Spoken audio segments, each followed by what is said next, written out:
Bonsoir tout le monde et bienvenue pour une nouvelle vidéo sur la chaîne YouTube. Bienvenue à tous. Et aujourd'hui, on va tout simplement faire la tech sur Ovia Pachiri Sage Life Crafter.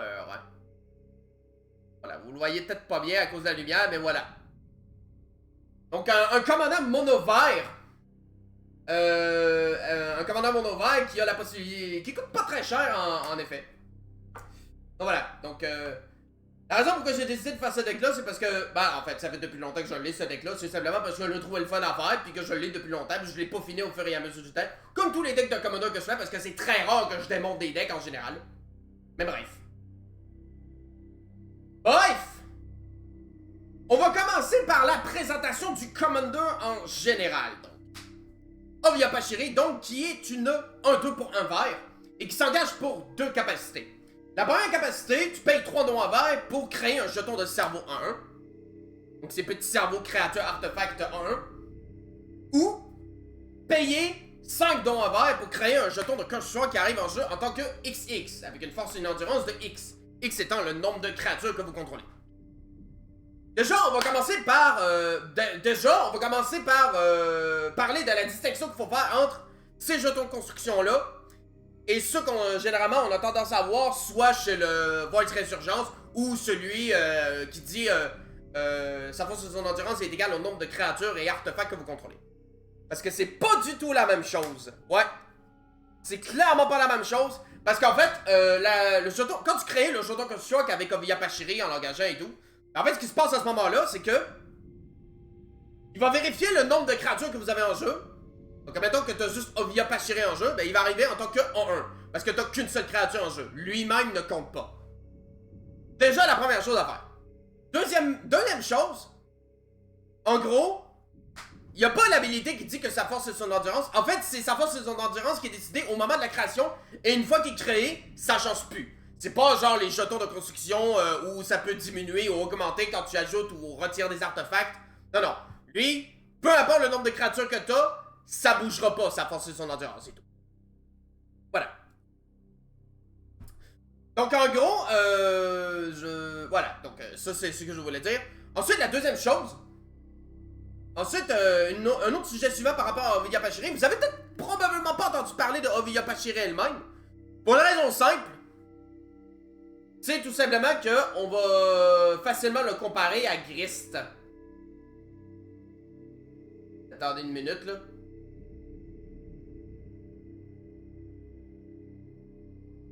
Je pense qu'on le voit pas affiché là. Bon, j'ai fait une grosse erreur là. Ah oui, c'est vrai. Tadam! Voilà, donc c'est pas celle que je voulais afficher. Donc vous avez peut-être pas entendu parler d'Ovia Pachiri pour une raison super simple, c'est que si vous avez vu la carte Ovia Pachiri, vous allez forcément le comparer à Riss the Redeemer, parce que le concept est assez proche en fait. Je veux dire, Riss, pour 3 tu crées un jeton 1-1, qui n'est pas un artefact en plus, mais un elfe en plus, donc tribal elfe ça peut être sympa. Et pour 6, donc un mana vert de plus, certes, mais tu crées une copie de chaque créature jeton que tu contrôles. Donc il peut faire potentiellement beaucoup plus de bords, et en plus il y a le blanc. Donc, c'est sûr que la majorité du monde vont tout simplement ignorer Ovia Pachiri en tant que commandeur parce que forcément, il y a un risque derrière. Est-ce que ça veut dire pour autant que ça vous empêche de jouer à Ovia Pachiri? Non. Et puis de toute façon, Riss, c'est un commandeur que... De toute façon, je ne changerai jamais mon commandeur pour Riss pour la simple raison que Riss, c'est un commandeur qui est extrêmement populaire et que pas mal de monde joue. Et pas zou. J'ai pas dit zou, j'ai dit joue. Voilà. Bref. Donc, ils se ressemblent beaucoup. Et justement, vu qu'ils se ressemblent beaucoup, ben, je citerai d'ailleurs la tour de commandant ici. La tour de commandant, en gros, je vous inviterai tout simplement... Ben, si vous avez l'intention un jour de faire un deuxième épisode sur les commandants, les second couteaux du commander, donc les commandants qu'on oublie un peu, je pense que Ovia Pachiri, c'est un excellent candidat, c'est une excellente candidate pour apparaître dans votre vidéo si vous décidez de le faire un jour. C'est une petite suggestion à vous. Je vous invite évidemment à partager cette vidéo qui est sur YouTube, bien évidemment. Ça va me faire super plaisir. Bref. Sinon. Il y avait toujours chose à dire à part ça? Ouais, non, c'est bon. Bref. Normalement, je devrais d'abord vous expliquer le but du deck, mais On va parler d'abord d'une des catégories de cartes que je joue dans mon deck, qui est la rampe, pour commencer. Donc, on va commencer par parler de la rampe. Vous êtes pas prêts. Vous êtes clairement pas prêts.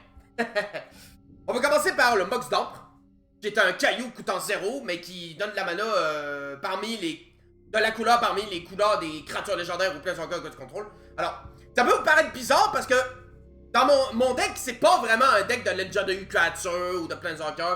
Mais vous allez peut-être me dire, mais pourquoi mettre le Mox Hammer dans le deck? Pour deux raisons. En fait, le Mox d'Ampre, on va le jouer généralement dans 3 types de decks en général. D'abord, il y a les decks basés sur les créatures légendaires. C'est le Ketis, ou encore Jedit Hodjanen Mercenary et tout. Bref. Ou Gris. Voilà, justement, c'est... ça peut arriver, quoi. Mais Ketis, là, c'est surtout lui dont je parle, en fait. Voilà. Donc, Ketis, c'est vraiment l'exemple concret dans lequel le Mox d'Ampre peut parfaitement s'intégrer dans le deck. Sinon, il y a aussi les decks Planeswalker, en deuxième option. Donc, Atraxa Planeswalk, Atraxa Planeswalker, et je me suis trompé, voilà. Donc, Atraxa Planeswalker, prolifération avec les Planeswalkers et tout, parce que cette créature légendaire-là est souvent jouée en Tribal Planeswalker ou Super Friend, si vous voulez. Mais la troisième option, pardon, tu le joues dans un deck où ton commandant coûte pas cher. Riz, justement, ça tombe bien, il coûte 1. Le Cobalt, le fameux Cobalt, non. Il y a un Cobalt qui coûte 0 aussi, ça c'est parfait dans le deck. Pas ceux-là, évidemment, mais un autre, là, qui a plein de mots-clés et tout. En fait, dans un deck où ton commandant coûte pas cher, entre 0 et 2 mana pour être plus précis. Voilà. Et justement, Obia Pachiri, c'est l'exemple parfait, justement, vu qu'il ne coûte que 1 mana. Il y a aussi, à la limite, si vous voulez le mettre dans un deck avec un commandant qui coûte 3 couleurs, si, admettons, il est 3 couleurs, c'est vrai que ça peut aider et je pourrais comprendre. Mais, au-delà, c'est pas une bonne idée. Parce que, certes, ça peut arriver que vous ayez un deck, justement, rempli de créatures légendaires, par accident, hein, parce que, oui, ils impriment énormément de créatures légendaires ces temps-ci, Wizard, là. Mais, en gros, ça vaut pas le coup de mettre un Mox Hammer dans un deck. T'as pas assez de créatures légendaires pour que ça en vaille la peine ou qu'il puisse être exploité à son plein potentiel, c'est-à-dire pouvoir tout le temps l'utiliser. Voilà. Parce que c'est pas tous les decks qui ont la chance d'avoir par accident des créatures légendaires ou des planeswalkers dans son deck. Voilà. Je dis ça, c'est rien. Bref. Donc ça, c'était le petit caillou à 0 qui existe. Maintenant, on passe au drop à 1. Bon, si on met de côté, évidemment, le classique Sol Ring, que vous connaissez sans doute. Franchement, là... Ouh. Vous êtes pas prêts. Vous êtes définitivement pas prêts. Franchement, vous êtes pas prêts. Donc, je vais le mettre dans l'ordre. Le Fidor Elf, qui s'engage pour faire du mana vert. L'Elvis Mystique, qui s'engage pour faire du mana vert. Le Nianamor Elf, qui fait du mana vert. Le Boreal Druid, qui fait du colorless, mais ça reste un dork à 1. L'Oiseau de Paradis, qui s'engage pour n'importe quelle couleur, mais qui vole surtout. Pas juste faire du vert ici, mais c'est pas grave, c'est un drop à 1. Le Guided Goose, qui quand il arrive en jeu, crée un jeton de food, qu'on peut sacrifier ensuite en l'engageant pour faire un mana de n'importe quelle couleur, et qu'on peut en créer en payant 2 droits verts. D'ailleurs, vous avez peut-être remarqué, mais ça c'est la version top 8 de l'imaginaire, là, que j'ai obtenu pendant un Stone Championship, là, dont je suis très fier d'avoir. Et d'ailleurs, j'ai fait un thread sur Twitter pour en parler justement de ce Stone Championship. Je vais voir si je peux essayer de le mettre en description, là. Je vais essayer de le trouver. Et une fois que c'est fait, je vais le mettre en description, en fait. Ensuite, j'ai le Arba Elf, qui s'engage pour dégager une forêt que l'on contrôle pour permettre de l'engager. Le Delete Alpha, qui fait du colorless, mais surtout peut faire du coloré pour caster des sorts légendaires et les rendre incontrables. Et j'ai même carrément un Quayan Ranger qui fonctionne un peu différemment puisque c'est pas de l'engagement de cartes. C'est pas de l'engagement d'elfe pour faire du mana. En fait, lui, c'est que tu renvoies une forêt dans ta main pour dégager une créature. Donc, il va servir pas seulement pour mes elfes, pour faire du mana derrière. Donc, c'est gagner du mana, perdre un terrain pour gagner du tempo. Mais aussi, ça peut dégager vos Commander. Voilà. Donc des cartes qui permettent de mieux exploiter le Commander, ça on va en reparler plus tard. Mais voilà, il sert à ça, mais aussi à dégager nos créatures à rampe. Voilà. Tout le fait que Quirion Ranger est dedans. Et j'ai pas fini. Parce que ça, c'est juste les drops à 1. Ça, c'est juste les drops à 1. On est à combien déjà, là? On est à 1, 2, 3, 4, 5, 6, 7, 8, 9, 10, 11. 11 cartes de rampe, puis on est juste dans les drops à 1 et 0. Donc 11 cartes de rampe. Notez ça dans votre tête. Bon. Ensuite, les prochaines cartes. Donc on a le médaillon d'émeraude, qui diminue les sorts verts de 1. Encore meilleur que du mana supplémentaire. Scrivisite, permet d'aller chercher une forêt puis de la mettre en jeu. Là. Ensuite, j'ai un équipement qui s'appelle le Staff of Domination. Ça, c'est un équipement qui s'équipe à une créature et qui donne +6/+6 pour chaque forêt. Mais surtout, quand la créature attaque, tu crées une dryade en bord. Donc une dryade en bord, c'est une créature qui peut s'engager pour faire du mana vert. Donc, rampe, évidemment. Et qui s'équipe pour 3, bien évidemment.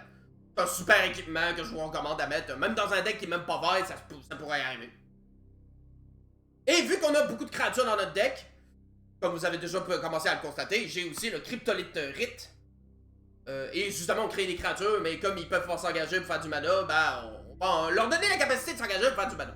Donc le Cryptolith Rite est là pour ça. Toutes tes créatures gagnent la capacité de l'oiseau de paradis, s'engager pour faire mana de n'importe quelle couleur de ton choix. Voilà!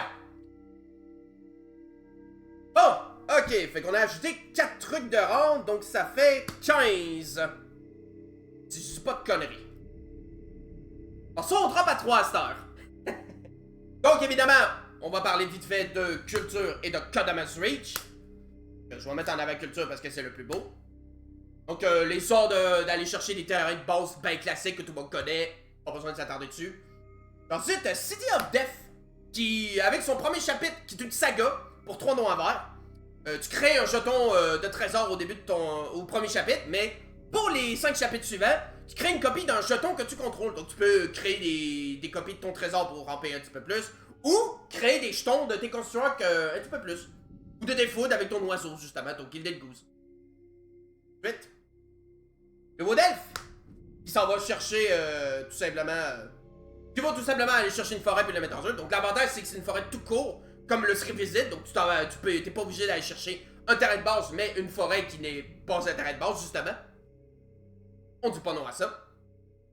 Ensuite, vu que j'essaie de mettre pas mal de créatures en jeu, comme vous avez pu le constater avec les mana ramp à 1, le Harvest Season, je m'en vais chercher un nombre de terrains de base égal au nombre de créatures engagées que je contrôle. Donc là voilà, le Harvest Season c'est juste excellent en fait, dans l'optique de mon deck. Et vu que notre but c'est ramasser le plus de créatures possible, on va revenir... je pense que vous avez pu... ouais, je pense que vous avez constaté que notre but c'est de ramasser un maximum de créatures en jeu, que ce soit... voilà, donc on va ramasser plein de créatures. D'où la présence de Jaira, ami de la forêt, qui dit que tous tes jetons peuvent s'engager pour donner du mana vert. On est en mana vert justement, donc c'est pas grave, c'est juste du vert qu'elle donne. Le druide du cercle des rêves, en français oui, parce que j'adore les cartes en français, s'engage pour donner un mana vert pour chaque créature que l'on contrôle. Et enfin, ensuite le Growing Rite of Itlimoc, qui est un enchantment qui quand il arrive en jeu, ben te fait regarder les 4 cartes du dessus de ton deck, tu prends une créature et tu le mets dans ta main, oui. Mais surtout, si tu contrôles, au début, à la fin de ton tour, si tu contrôles 4 créatures ou plus, tu le transformes en terrain. Donc, me semble qu'il arrive engagé, si tu dis pas de bêtises. Non, tu fais juste le transformer, fait que tu peux carrément déjà utiliser ton terrain. Donc, voilà. Itlimoc, Cradle of the Zone. Soit tu l'engages pour faire un mana vert, soit tu gagnes un mana vert pour chaque créature que tu contrôles. Donc, comme le druide du cercle des rêves, vous allez voir, il donne beaucoup de mana. Donc, imaginez qu'on fait plein de mana avec plein de créatures, et qu'on utilise le Quirion Ranger pour ramener le doute en jeu. Pour dégager notre elfe qui fait plein de mana, notre cercle de druide des rêves. Le druide du cercle des rêves, voilà. Et ça, c'est extrêmement fort aussi. Bon, maintenant, passons au drop à 4. Bon. Drop à 4, il y en a 3 ici. Donc, Elvesturus, Qui, grosso modo, est un mélange. En gros, permet de jouer des créatures du top de ta librairie. Pour 4. Il permet de jouer les créatures du top de ta librairie. Et en plus, ça l'effet du cryptolytrite. C'est-à-dire, tes créatures s'engagent pour donner un mana de n'importe quel. Il coûte juste 4, mais c'est toujours du rendre de plus. Pour tes créatures qui ne peuvent normalement pas s'engager pour faire du mana. Combeyon, qui te donne un Eldrazition token au début de ton tour. Tu peux se sacrifier pour donner un colorless. Assez lent, sacrément lent, mais il y a quand même un bonus intéressant pour 2, dont un vert, tu sacrifies. Tu t'en vas chercher un Eldrazi pour le mettre dans ta main. Vraiment sympa comme tutor. Et on va en reparler. Cet Eldrazi-là, on va en reparler beaucoup plus tard dans la vidéo. Sachez-le. Voilà. Et j'ai même un Ulkin Predator, donc une 5-3 War 2 pour 4 dans 2 verts, qui permet de donner 2 mana verts au début de ta première main phase. Voilà. Un bon dinosaure bien vénère. Ensuite, on va terminer avec les 2 dernières cartes de rampe. Donc, une à 5 qui s'appelle Nissa ou Shake the World. Qui arrive avec 7 marqueurs. Qui plus 1 dégage un de tes terrains pour y donner 3 marqueurs plus 1 plus 1. Moins 8, tu t'en vas chercher tous tes terrains, toutes tes forêts, tes mets en jeu et toutes tes nanos. Mais surtout, tes forêts peuvent s'engager pour donner un mana vert de plus. T'as toutes tes mana verts. Voilà. Donc, très bon. Bon, après, le plus 1, tu vas pas forcément transformer dans un terrain parce que t'as pas envie de les perdre si un adversaire à faire une Vrass board, c'est le Wild of God, Vikings the Horde, etc. Mais ça reste quand même pratique. Et enfin, le dernier, Awaken the Wood, qui coûte 2 verts et X, et tu crées X jetons de Dryad Arbor, X étant le nombre de mana dépensé dans le X. Voilà. Donc, en gros, on fait plein de mana, en plus de faire plein en plus de faire plein de mana, mais tu fais plein de créatures en même temps. Alors, c'est une carte qui est beaucoup plus broken et beaucoup plus puissante dans les decks Landfall, je suis entièrement d'accord avec ça, mais extrêmement fort pareil dans ce deck-là, parce que tu fais accumuler plein de créatures, et si ça arrive à survivre un tour, là, ça fait ça en cochon. Ça fait vraiment en cochon. Bon! Dites-moi, là, vous avez pu constater qu'il y a peut-être un point commun entre beaucoup de ces cartes-là, c'est que je mets des créatures en jeu pour justement créer des constructs beaucoup plus gros avec Oviya Pachiri. Parce que c'est ça l'intérêt. Plein de créatures, c'est-à-dire faire dépenser 5 de mana pour un construct beaucoup plus puissant. Vraiment, mais vraiment faire un construct bien gros, puis taper fort avec. Certes, il n'y a pas de capacité d'évasion, on s'en calisse. Ils sont tellement héros que... Et de toute façon, tu vas essayer d'en créer le plus possible, tu vas prendre plein de créatures. Bien évidemment. Donc voilà, là on a combien de cartes de rampe là-dedans? On a 1, 2, 3, 4, 5, 6, 7, 8, 9, 10, 11, 12, 13, 14, 15, 16, 17, 18, 21, 22, 23, 24, 25, 26, 27, 28. 28 cartes de rampe. 28 cartes de rampe pour un mono vert, c'est quand même sacrément beaucoup.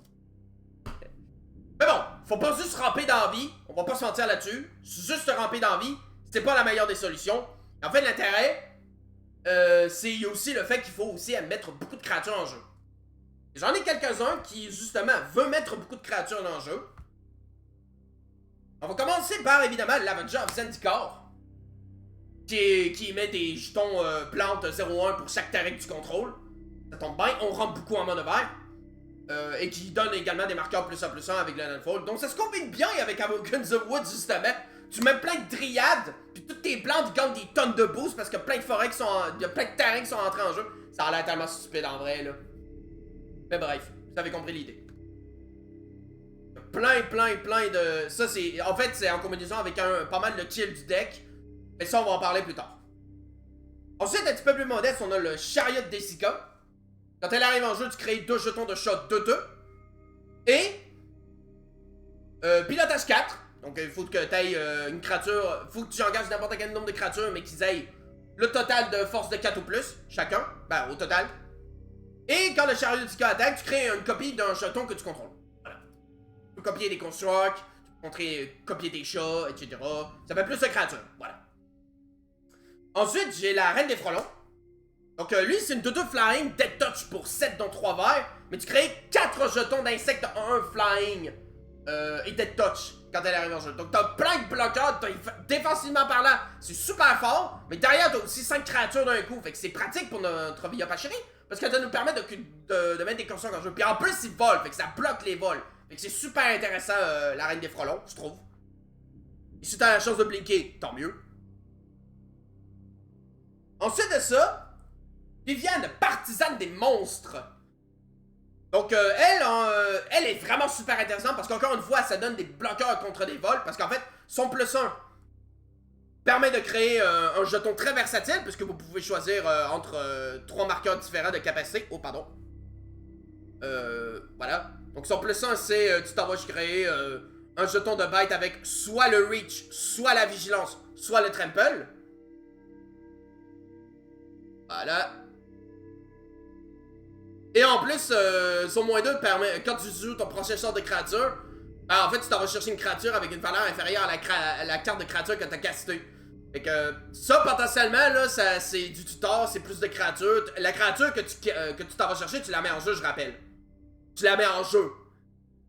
Cave à ce point-là. Puis en plus, son passif, c'est que tu peux jouer des cartes de créatures dessus de ton deck. Voilà. C'est un excellent planeswalker dans ce style-là de deck où tu veux accumuler des créatures en jeu. Rétrofiteur fan lui, donc lui il est beaucoup plus petit, il coûte juste 1. Donc paye 3, tu dégages le Rétrofender. Pour 2, tu l'engages, tu crées un cerveau en 1. Pour un engageant et en sacrifiant un cerveau, tu crées un top terre avec le vol. Ou tu l'engages, tu sacrifies un top terre pour créer une 4/4 construct. Ça, généralement, le fait de sacrifier un jeton pour créer un golem, on fera pas ça, en fait. À la limite, si tu as besoin de bloqueur volant, tu peux sacrifier un cerveau pour justement créer un top terre pour bloquer les vols. Mais généralement, c'est ces 2 premières capacités qu'on va utiliser le plus souvent. Donc, payer 3, payer 2 pour faire un cerveau, dégager, mais 3. Mettons que tu as du mana en trop. Fait que ça, c'est ce que j'appelle un mana sink en fait. Un mana sink, c'est-à-dire, le but c'est de dépenser du mana en trop pour activer en boucle ses capacités en fait. Bref. Donc, comme je disais, ça on l'utilisera. La dernière capacité, je l'utiliserai jamais en fait. L'avant-dernière peut servir, mais la dernière non. Ça servira pas. À moins que tu joues un deck Aristo, là effectivement, ça va servir, mais ça servira généralement pas. Ensuite, une carte très puissante de River of Ixalan que vous connaissez. Thundershoot Dryad, 2/2 pour 5 dont un vert. Il y a l'ascension. Au début de chaque upkeep, donc à chaque tour, au début de tour de chaque joueur, en fait, tu vas créer un Saproling en 1. Donc tu vas créer 1, etc. Et si vous avez l'ascension de la cité, donc si vous avez le City's Blessing, ce qui est très facile à obtenir en plus, en fait, tes Saprolings ont plus de plus 2, tout simplement. Donc un petit boost à tous tes Saprolings, c'est sympathique. Derrière en plus, tu crées un bonhomme par tour. C'est juste stupide en fait. Ça donne des. C'est très fort en fait. Très fort. Ensuite, t'as une petite carte un petit peu moins connue qui vient de Warhammer, c'est le Tyrannie d'évasion. Un rituel qui coûte 4 dont un vert. Tu crées un nombre de tyrannies de 3/3 avec le trample égal au nombre d'adversaires que t'as. Donc généralement 3. Donc 3/3 trample pour seulement 4. Je dis oui à ça directement. C'est une superbe carte.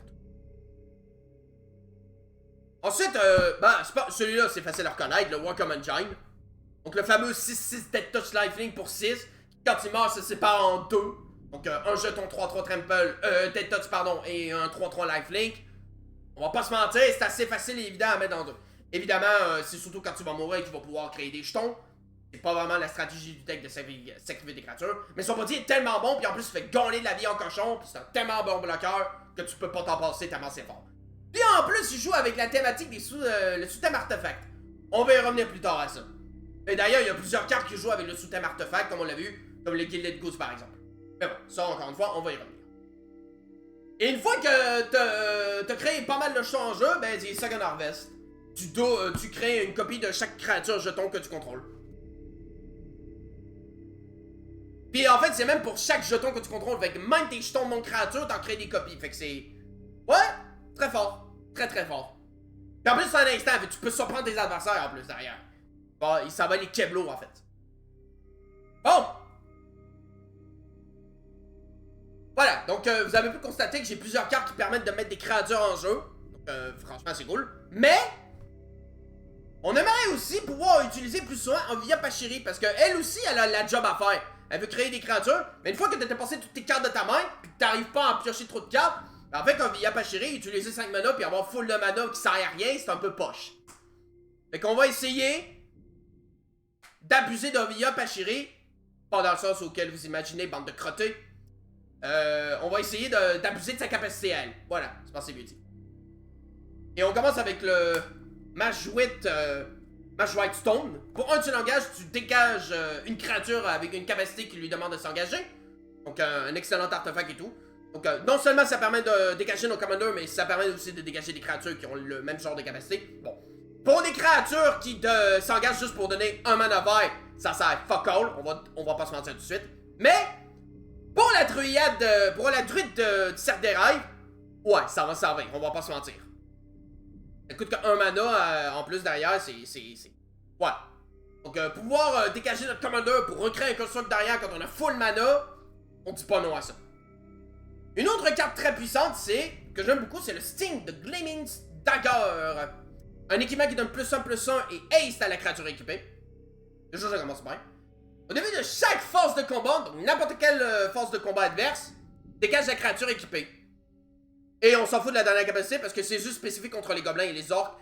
La créature, quand elle est bloquée ou bloque des gobelins ou des orques, ben elle le first strike. Voilà. Bref. Pour faire référence au Seigneur des Anneaux, évidemment. Mais, grosso modo, ça va permettre de dégager Ovia Pachiri pour réactiver sa capacité derrière. Encore une fois, c'est toujours bon. Bon, on a ensuite la meilleure carte. Carte du deck. La muse née des graines. Oui, c'est ça son nom en français. Et au Québec, ça fait penser à des trucs tout croche. Au Québec. Mais bref. C'est juste pour le Québec. Bref, une 2-4 pour 5 dont 2 verts. Ça dit que tu untapes tous tes permanents au début de chaque upkeep. C'est juste violent. Tu untapes ton Ovia Pachiri. Tu refais un construct avec ta mana que tu as dégagé en plus. Tu redégages au début de l'autre tour, tu refais un construct, tu fais des affaires, c'est cave. C'est juste cave. C'est pas pour rien que le prophète of Kruvix qui, en plus de faire ça, rentrait tes créatures avec le flash, ont juste été bannis au final. C'est juste cave à ce point-là. Bref. Bon! Maintenant, on va parler d'un truc en particulier qui s'appelle le sous-thème artefact.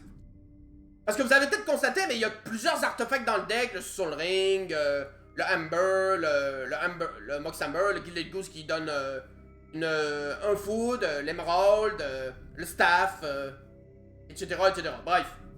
J'arrêtez de me dire, c'est quoi l'intérêt de mettre des artefacts dans ton deck? Parce que, évidemment, vous en doutez, il y a plein de cartes dans le deck, il y a encore plein de cartes dans le deck qui jouent justement sur le système et des artefacts. C'est quoi l'intérêt, me direz-vous? Ben, c'est pas compliqué, pour 2 raisons. D'abord, nous avons le Amateur Sphere, que je vais vous afficher en anglais, parce que c'est une carte en coréen et que j'ai encore les cartes en coréen. Voilà.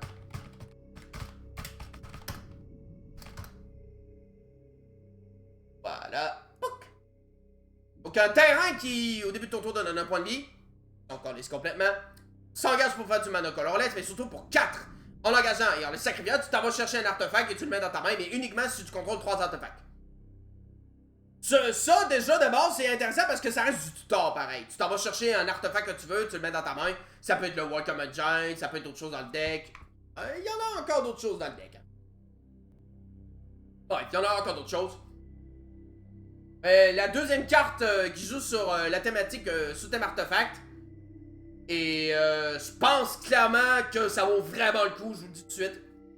C'est les dinosaures anachroniques. Ou le Displacer Dinosaure en anglais. Donc une carte qui vient de Doctor Who qui coûte 7 dont 2 verts. Venait du deck historique en fait. Et à chaque fois qu'un permanent historique entre en jeu, en fait ça devient une 7-7 dinosaure en plus. Donc tes terrains historiques, parce que oui il y en a des terrains légendaires dans le deck, sont des 7-7 dinosaures. Le City of Death est une 7-7 dinosaure qui vont mourir instantanément après le 3e tour. Ovia Pachiri c'est une 7-7 dinosaure. Les foods créés par justement le Gilded Goose sont des 7-7 dinosaures. Les terrains artefacts, parce qu'il y en a un dans le deck, c'est une 7-7 dinosaure. Tes créatures légendaires dans le deck, s'il y en a, c'est des 7-7 dinosaures. Tes planeswalkers sont des 7-7 dinosaures. Je me demande d'ailleurs si on peut encore les... Faudrait que je vérifie si on peut attaquer les Blizzardcats transformés en créatures d'ailleurs. Je pense que oui, me semble. Ah, je suis pas sûr. Faudrait que je check. Mais bref, vous voyez l'idée? Des 7... En fait, les Shotokushock sont des 7-7 dinosaures. Ce qui ça peut à rien parce que créer un cerveau, ben ça va donner le même résultat en fait. Parce que si je dis pas de conneries en fait, créer un Shotokushock, même si t'as plus que cette créature, même si t'as moins de cette créature, elle va arriver en 7-7 pareil. Peu importe le nombre de créatures que t'as. Fait que finalement, ça va plus servir de payer moins cher pour créer un cerveau qui va être une 7-7 dinosaure. Voilà. T'as ça en jeu, t'as ton Ovi Yapashiri, tu commences à créer des cerveaux, puis c'est toutes des 7-7. Ce qui va moins servir si t'as plus que cette créature, certes, parce que tes constructeurs que tu vas créer, ben ils vont être plus gros si le displacer dinosaure est pas là. Mais, pour tout ce que ça permet de faire, ça vaut vraiment le coup de jouer un sous-thème artefact juste pour cette carte-là. C'est pas pour rien que cette carte-là, c'est une des cartes les plus chères de l'édition Doctor Who, en fait. Et c'est niaiseux à ce point-là. Ben, il fait finalement d'acheter ce deck-là, hein. Anyway. Bon, maintenant on va passer à des cartes un petit peu plus centrales. Ben, pas des cartes centrales, mais plus des cartes du style... ben, de genre de trucs qu'on a l'habitude de voir dans n'importe quel deck. C'est-à-dire, on va commencer par la protection, donc Héroïque Intervention que vous connaissez évidemment. Héroïque Intervention, les deux paires de bottes, donc le Swiftfoot Boot et le Lightning Greaves, qui donnent respectivement Exprove et Shroud. Même une Dark Subplate, qui s'équipe pour 2 et qui coûte 3 et qui donne l'indestructible à la créature équipée et l'indestructible. Plutôt pratique pour se sortir d'une brasse board, surtout pour protéger Ovi Yapashiri, donc une note, je sais pas ça. Ensuite, on a la pioche.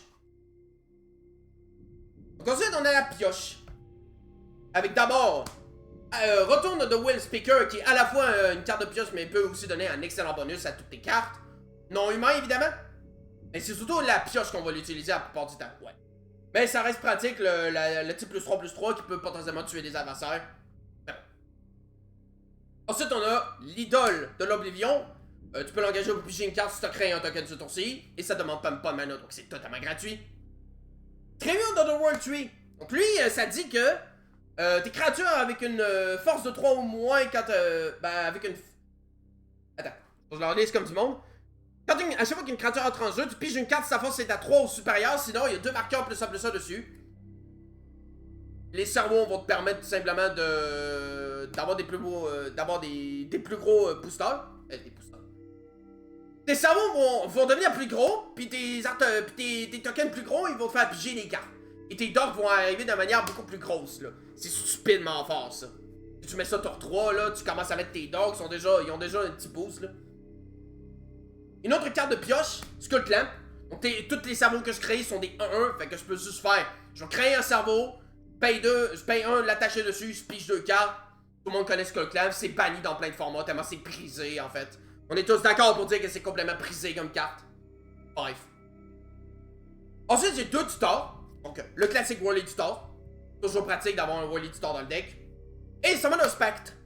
Qui coûte 0 et qui va pas en chercher une créature verte pour le mettre dans ta main. Et pas comme le Wily Tutor qui le met sur le dessus du deck.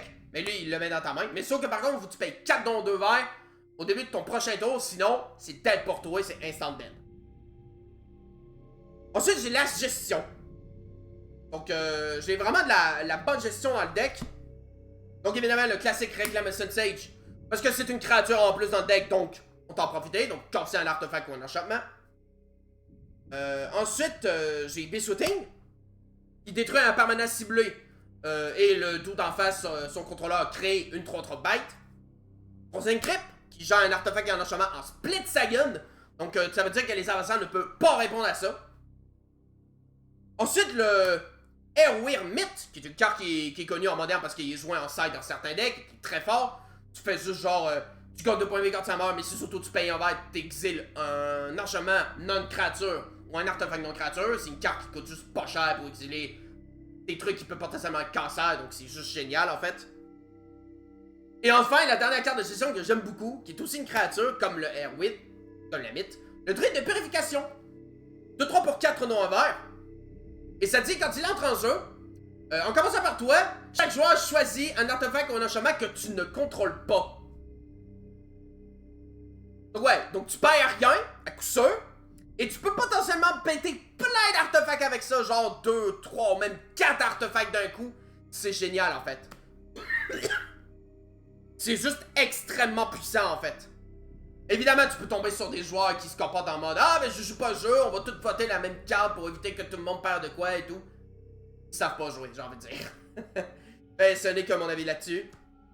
À moins que tu sois la grosse menace du deck, et que tu as envie de donner le plus de chances possible aux autres joueurs pour permettre de tuer l'adversaire en face, ça c'est bien correct.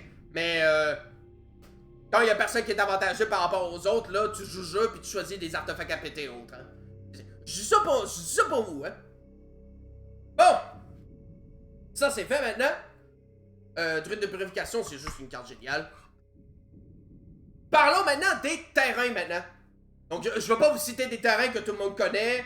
Je vais quand même je vais vous montrer les... En fait, vu que c'est en mode ouvert, il y a quand même plus de terrains non base. Très intéressant. Qui méritent d'être montrés. Il y en a évidemment que j'ai... Ok, voilà, c'est bon. Il y en a évidemment que je vais passer rapidement dessus, mais bon, vous allez voir. Il y a plein d'effets intéressants. Donc d'abord, on a le Dryad à bord. Le fameux terrain artefact que tu peux jouer comme un terrain en jeu. 0 à mettre, mais qu'en fait, ça se joue comme un terrain. Comme on joue mono vert, j'ai du Jobrid Calbin. Donc, ça arrive de dégager ce contrôle 3 autres forêts et tu crées un food en plus derrière si t'arrives à faire ça. Darksteel Citadel qui joue sur le thème, le sous-thème artefact. D'ailleurs, même chose pour Tree of Tales. Là, donc un terrain artefact également, sauf qu'il n'est pas indestructible. Au cas où on piocherait beaucoup de cartes, tant qu'à faire. Et en parlant de piocher une carte, tranquille ticket. Comme on joue mono vert, c'est Nykthos Shrine de Nyx. Le fameux truc qui dit payer 2, tu l'engages, tu gagnes le nombre de mana de telle couleur égale à la dévotion de telle couleur. C'est très très fort. Pas aussi fort que Gaia Cradle évidemment, mais quand même. L'épopée d'Urza, et non pas l'Urza Saga. Donc qui permet d'aller chercher sur le ring à la fin du 3e chapitre, mais qui permet de créer des constructs pour 2 et en l'engageant. Pardon à ça. Warhome, qui s'engage pour 3 et en l'engageant et en payant un nombre de points égal au nombre de mana, au nombre de couleurs de ton commander et tu piges une carte. Donc ça paye juste qu'un point de vie. Et tu piges une carte pour 1 point de vie et 3 mana. Mais c'est encore meilleur si tu joues un deck colorless évidemment parce que tu perds pas de la vie en faisant ça. Comme on a beaucoup de créatures, ben c'est facile d'accumuler de la force avec Mousse ou de Pritch pour casser le sort en dessous gratuitement. La vie Maya Cradle of Grow, étant donné que toutes nos cartes ne sont pas de type forêt, c'est plus pratique d'avoir ça, ce qui permet de rendre certaines cartes un petit peu plus versatiles et meilleures, comme par exemple le Arbor Elf dont on a mentionné plus tôt, ou tout simplement la fameuse Nissa au Shake the World, voilà. Au passage, c'est un bon moyen de donner une capacité de rendre imbloquable une unité créature, pourquoi pas. Ensuite, j'ai une gestion de terrain avec Demolition Field, voilà. Copier un terrain avec Tespian Stage. Parce que pourquoi pas. Castellan Garand Break qui donne. Ça donne un. Pour jouer des créatures, ça te donne un mana vert de plus. Fait qu'on dit pas non à ça. En plus, on est mono vert, fait que c'est pratique. Mishra Factory qui peut se transformer en créature pour seulement 1. Donc ça permet d'avoir un petit construct de plus. Un petit boost d'un construct de plus. Même si c'est pas vraiment la meilleure du monde. Ensuite, Oran Rift de Basswood, ça c'est probablement un terrain que je vais enlever du deck pour la simple et raison que ça s'engage, ça arrive engagé, ça donne qu'un marqueur plus option aux créatures vertes, mais nos créatures sont pas forcément vertes. Et on préfère justement utiliser ce mana là pour mettre des torques et tout. Bref. Peut-être une carte que j'enlèverais, le Oran Rift de Basswood, pour mettre une forêt de base justement pour avoir plus de forêt à aller chercher avec nos tuteurs de forêt et tout. Un autre gestion de terrain avec Ghost Cutter et le temple des faux dieux de la fausse divinité que je mets dans tous les decks verts justement. Bon! Maintenant que ça c'est fait, on va maintenant passer au kill. On va maintenant passer au kill et je pense que ça va être vachement pratique. On va commencer doucement avec le Décimateur des provinces. Donc oui, le fameux Eldrazi dont j'avais mentionné plus tôt avec le fameux From Beyond, ben c'est lui justement, c'est ce fameux Eldrazi. Donc qui donne 7-7 pour 10 avec un coup d'émerge. Donc le coup d'émerge, ça pour ceux qui ne savent pas, c'est un coût alternatif qu'on peut payer à la place de ce coût normal, mais il faut te sacrifier une créature en même temps. Et ensuite, le coût d'émerge va être égal à ce coût-là, donc 3 verts et 6 mana colorless, moins la valeur de mana de la créature sacrifiée. Par exemple, je décide de sacrifier un Avager of Zendikar, il va coûter juste 1 vert et 1 mana générique. Voilà. Par exemple à jouer. Donc, je décide de sacrifier mon Avager of Zendikar pour ça. Ou si je décide de sacrifier mon Commander pour ça, ben, il va coûter juste un mana vert de moins, puis il va coûter 8 à la place. Donc ça donne plus 2, le trample et à toutes les autres créatures. Et lui-même, haste et trample, 7-7. Voilà, un gros body. Pour un coup pareil, c'est... Ah, puis d'ailleurs, on va revenir sur Vivienne 2 secondes, là. Parce qu'il y a un truc stupide que j'ai déjà réussi à faire, là. Faut que je vous le montre, là. Je vais vous montrer un kill que vous connaissez sans doute, évidemment, que tout le monde connaît, évidemment. À un moment donné, j'avais Vivienne en jeu. Et j'ai fait son -2 à elle. Ah, puis j'ai cassé le décimateur des provinces. Devinez qu'est-ce que c'était allé chercher ensuite. Le Kratos Behemoth, évidemment. Le bon vieux Kratos Behemoth, qui est juste un des meilleurs kills du deck, qui coûte une blinde à payer cash pour le mettre en jeu, pour l'avoir dans son deck. 5-5 Ace pour 8 dont 3 verts, mais qui surtout donne plus égal au nombre de créatures que tu contrôles. C'est juste stupidement... Ben c'est un kill du deck, quoi. C'est fait pour ça, voilà. C'est fait pour clôturer la game. S'il n'y a pas un connard qui utilise un Fog, un Cyclonic Rift ou quoi que ce soit, bref. Et en parlant de Kratos Behemoth, ben on a un rituel qui fait la même chose que l'effet du Kratos Behemoth. Overwhelming Stampede. Ah. Ensuite, j'ai le champion of Land Wolf. Donc c'est un 1 pour 3 dans 2 verts. Mais en fait, l'intérêt, c'est qu'il va se booster petit à petit.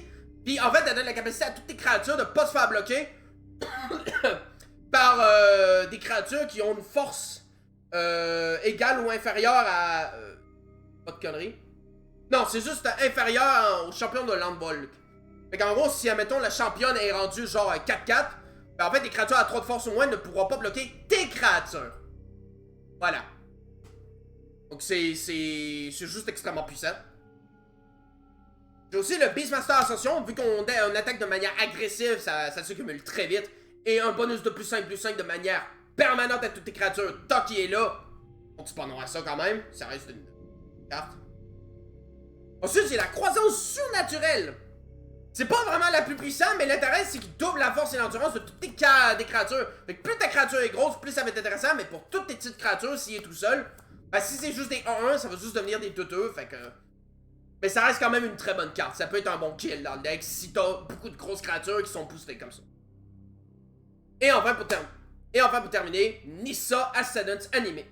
Non, pas pour terminer, excusez-moi. On a Nissa Ascendance Animiste. Qui est un kill du deck parce que son -7, elle arrive avec 7 marqueurs. Son -7 permet tout simplement de donner plus à toutes tes créatures pour chaque forêt que tu contrôles. Ce qui est bien pratique si t'as le fameux Yavimaya qui donne forêt à tous tes terrains. Bref. D'où le fait que je préfère essayer d'avoir le plus de forêts possible, ce qui est plutôt pratique. Elle coûte 5 mana dont 2 verts et 2 mana Phyrexian verts. Et d'ailleurs, au pire, si tu peux pas le caster tout de suite en tant que kill, ben tu peux faire son +1 pour créer des petites Phyrexian horreur. Et XX étant le nombre de marqueurs de loyauté qu'elle a dessus. Ouais, tu détruis un artefact ou un enchantement. C'est un peu de pratique et tout. Mais je l'ai mis dans les kills à cause de son -7 parce qu'on peut le caster facilement pour son -7. Pour faire son -7, justement. Et on va terminer avec le fameux Crossroad Concordant. Concordant. Ou Pensée harmonieuse en français. Parce que oui, je l'ai en français parce qu'il est cool en français. Qui dit que toutes les créatures ont haste. Donc, si je l'ai mis dans les kills, en fait, c'est pour une raison simple. C'est que tu mets sur tour 1. Non, c'est pas une bonne idée. Parce que ça peut avantager beaucoup plus les adversaires en face qu'autre chose. Sans le savoir, en fait. C'est une carte que tu vas mettre, genre, une fois que tu as installé tout ton board. Parce que le problème, généralement, en mode vert, c'est que tu peux installer tout un board complet, t'as full créature, c'est vraiment clean. Le problème, c'est que tu peux pas achever tous tes adversaires tout de suite. Et ça, c'est plate, en esti. D'où le fait que Crozen Concordant te permet de régler ce problème-là. Tu mets tes kills, tu mets ça en jeu, tu slams direct tes adversaires, ils peuvent rien faire parce qu'ils étaient pas préparés à ça. Bref. Tout le fait que j'ai décidé de le mettre dans les cartes de kill. Voilà. Donc, ça, c'était mon deck. Là-dedans, j'ai aussi... je pense que j'ai 1, 2... Ah oui, c'est vrai. Une fetch. Mais je l'ai mis à bord pour la simple intégration que c'est une simple fetch. 1, 2, 3, 4, 5, 6, 7, 8, 10, 11, 12, 13, 14. 14 terrains de base forêt. Voilà. Donc 14 terrains de base forêt et tout. C'est plutôt sympa. Bref! On va venir en stream. Oups, voilà. On va venir en stream et à cette heure, on va aller dans une nouvelle catégorie, maintenant qu'on a parlé du deck au complet. Donc le deck, c'est un deck de... Pour la conclusion du deck en lui-même, c'est un deck très agressif. Le but, c'est juste de mettre plein de créatures en jeu. Puis ensuite de soit mettre des gros kills en jeu, soit de créer des constructs beaucoup plus gros pour tuer plus tard avec les adversaires. Bref. Tout ça, c'est le but, voilà. Fait full créature. D'ailleurs, juste pour vous dire, ça m'est déjà arrivé de tuer tour 6 avec ce deck-là. Et oui, c'est tout à fait possible avec ce deck-là. Vu les certaines quantités de mana que t'es capable de faire avec des torques et tout, là. Franchement, je vous le garantis, c'est possible. Faut avoir des cartes spécifiques, mais c'est possible. Voilà. Et ça reste un deck qui est très agressif, qui est capable de très vite envahir le board avec plein de créatures, surtout avec les torques à 1 mana. Bref. Voilà. C'est un deck que j'aime beaucoup jouer parce que j'aime bien être agressif avec ce deck. Mais maintenant, on va parler des cartes qui ne sont pas dans le deck. La catégorie des cartes qu'on peut potentiellement ajouter dans un deck. Voilà. Et j'en ai déjà toute une liste ici. C'est vraiment beaucoup, hein? J'en ai vraiment beaucoup. Franchement, j'en ai vraiment beaucoup. On va commencer par le sel, c'est-à-dire les cartes que je ne mettrai jamais dans ce deck-là. Pour la simple intégration que c'est pas des decks, c'est pas vraiment adapté. Donc on va commencer par le Bisuspara, que vous connaissez sans doute, parce que c'est une 2-3 pour 4, donc 2 verts. Et qui dit qu'à chaque fois que tu casses une créature, tu piges une carte. Ça peut sembler intéressant dans un deck où tu veux mettre le plus de créatures. Il y a un gros problème.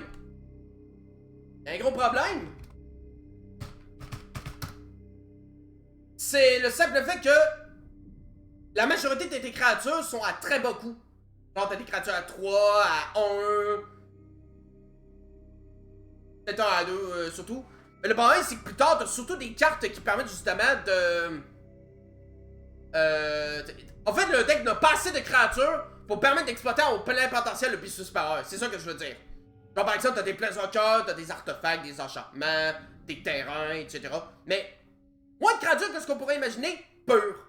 C'est-à-dire des cartes qui sont de pures créatures. En fait, vous allez souvent arriver avec un Bisuspara, mais qui t'arrivera pas à te faire piocher. Parce que t'as pas de créatures à caster, quoi. En fait, c'est une carte qui a beaucoup plus d'intérêt, en fait, dans un deck de style Tribal Elf. Dans un deck Tribal tout court, en fait. Ou dans un deck style Stompy, par exemple. Genre Monova Stompy, des Tribal Dragons Grul, par exemple. Comme avec Atarka, par exemple. Ça peut être intéressant dans ce deck-là. Mais ça n'est pas ici. Ensuite, la prochaine carte que j'ai décidé de pas mettre, il y en a qui vont peut-être me dire, bah écoute, vu que tu joues From Beyond dans ce deck-là, pourquoi ne pas jouer le fameux Awakened Zone? Donc en gros, c'est un enchantement qui date de Zendikar. Au début de ton upkeep, t'as dit en gros, tu crées une 0-1 Eldrazi Spawn que tu peux sacrifier pour faire un colorless, un peu comme From Beyond en fait. La raison pourquoi j'ai pas mis cette carte-là dans ce deck-là, c'est pas compliqué. C'est excellent en tabarnak. Bon ouais, c'est calissement là en esti, là. Parce que c'est qu'un seul jeton par tour de table. C'est très long en esti. Et la seule et unique raison pourquoi j'ai quand même intégré le From Beyond, c'est parce que tu peux tutoriser le décimateur des provinces dont on a parlé plus tôt en fait. Et en fait,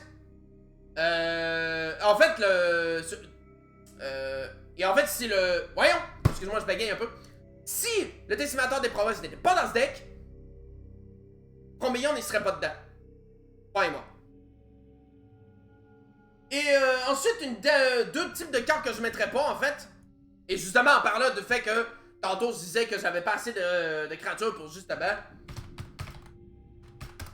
Il y a certains tutors qui sont plutôt intéressants dans le deck. Certains dorks qui sont quand même plutôt intéressants. Et que je mettrais pas dans le deck parce qu'en fait, c'est des dorks qui s'engagent uniquement pour donner du mana que pour jouer des sortes de créatures. C'est pas comme le terrain de tantôt où c'est justement un terrain. Lui, c'est une créature, un dork, mais uniquement pour casser des sortes de créatures. Tu peux pas t'en servir pour activer les capacités d'Ovia Pachiri. Tu peux pas t'en servir pour casser tous les autres sorts. Donc ça, c'est pas bon. Pas ça.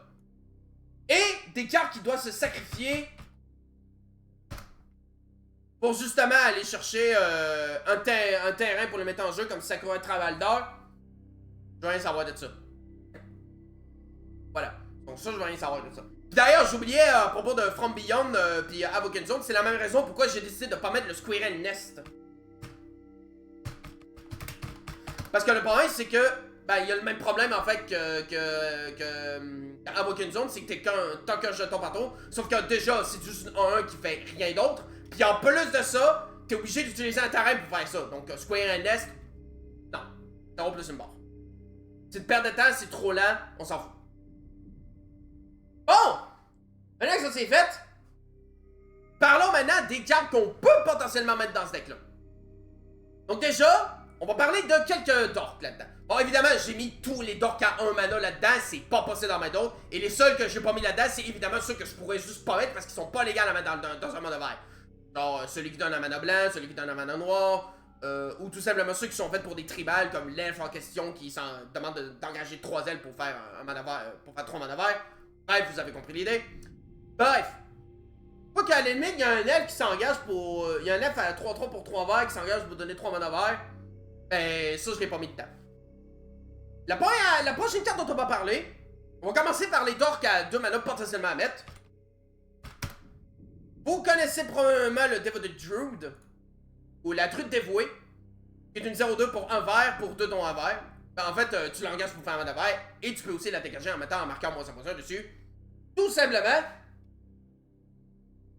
Voilà. Tout simplement pour le dégager, voilà. Excuse-moi si je vais gagner un peu. Bon, c'est vrai que ça peut faire effectivement peur à toutes tes affaires. Voyons, c'était quoi? Ouais.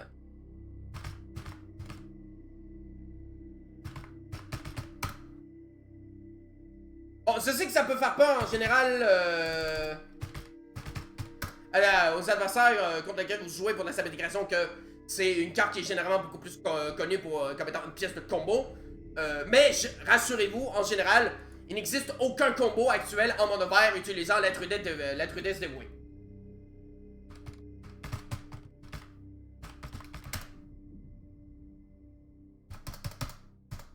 Si ma blague elle fonctionne pas. Voilà.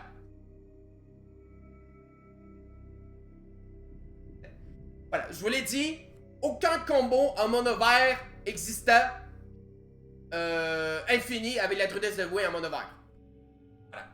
Bref, ensuite de ça, il y a le Copper Mire, ou le Mire de cuivre, qui est une simple 1-1 pour 2 mana génériques et qui s'engage pour donner du mana vert. Mais l'intérêt, c'est qu'il fait avancer le plan sous thème artefact. Donc ça peut très bien entrer dans ce deck-là. Et enfin, s'il y avait une autre carte que j'avais... Je pense que je l'avais mis ici.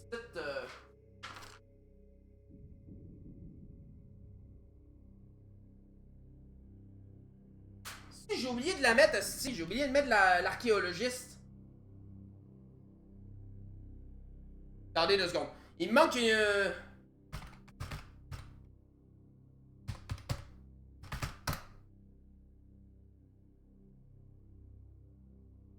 Je pense que je vais la trouver, là. J'essaie de la trouver, là. Même pas, calice. Ok, 2 secondes. Je vais aller chercher sur... Je vais aller chercher sur... C'est une créature en vert dans Ixalan, dans les cavernes d'Ixalan.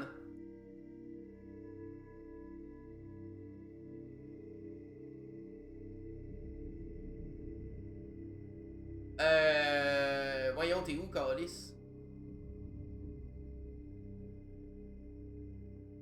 Ah, c'est son talent. Excusez-moi, je suis en train de perdre du temps. Je sais que ça fait chier les personnes qui regardent sur YouTube. Allez,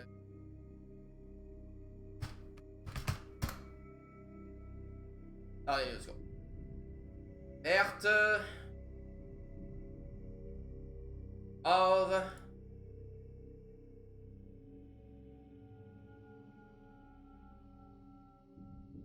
Et où la tabarnak de calice? Ah, l'intrépide paléontologique. Voilà. Attendez, je vais vous le montrer dans...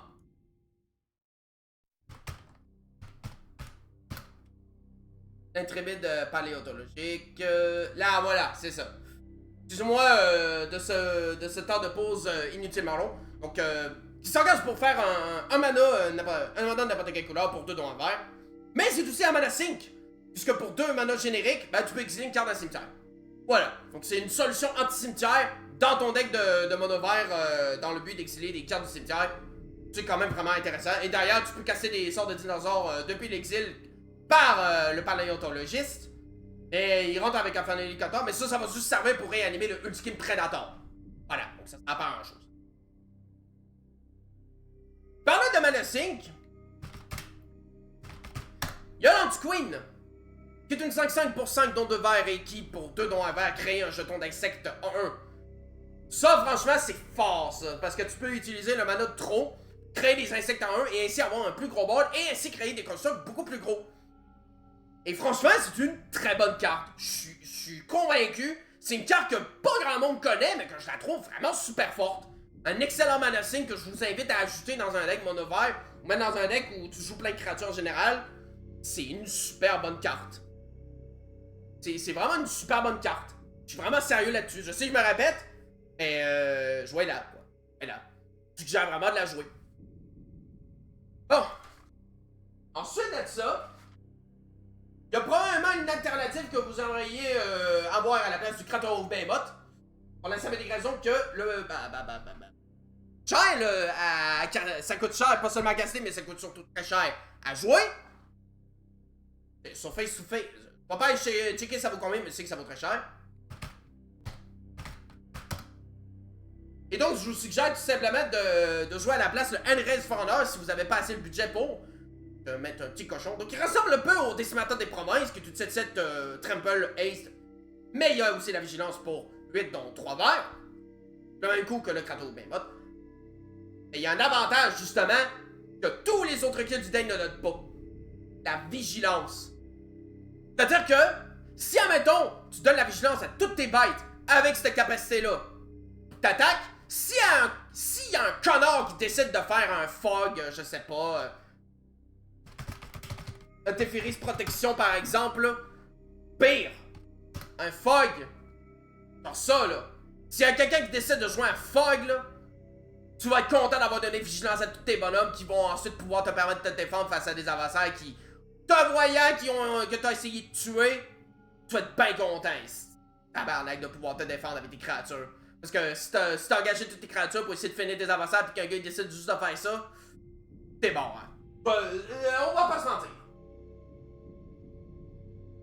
Ensuite, une autre carte qui donne un boost vraiment sympathique, d'un peu de la même manière que l'enchantement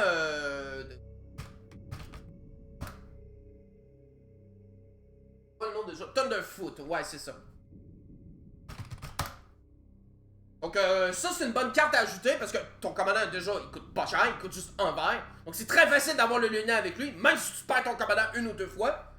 Donc une 5-5 Tremble, mais surtout donne plus de Tremble à toutes tes créatures.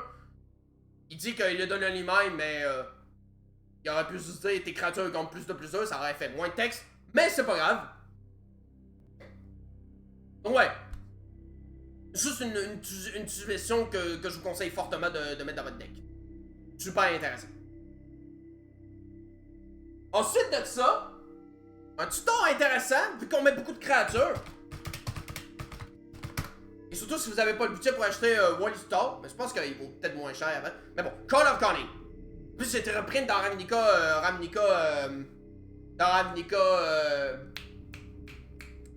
Remaster, pardon.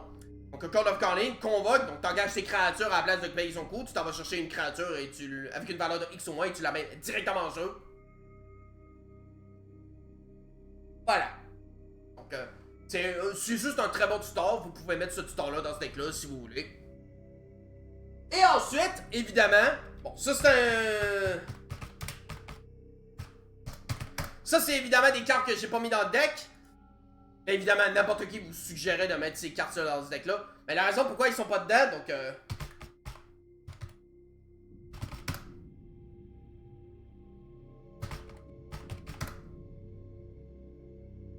Voyons.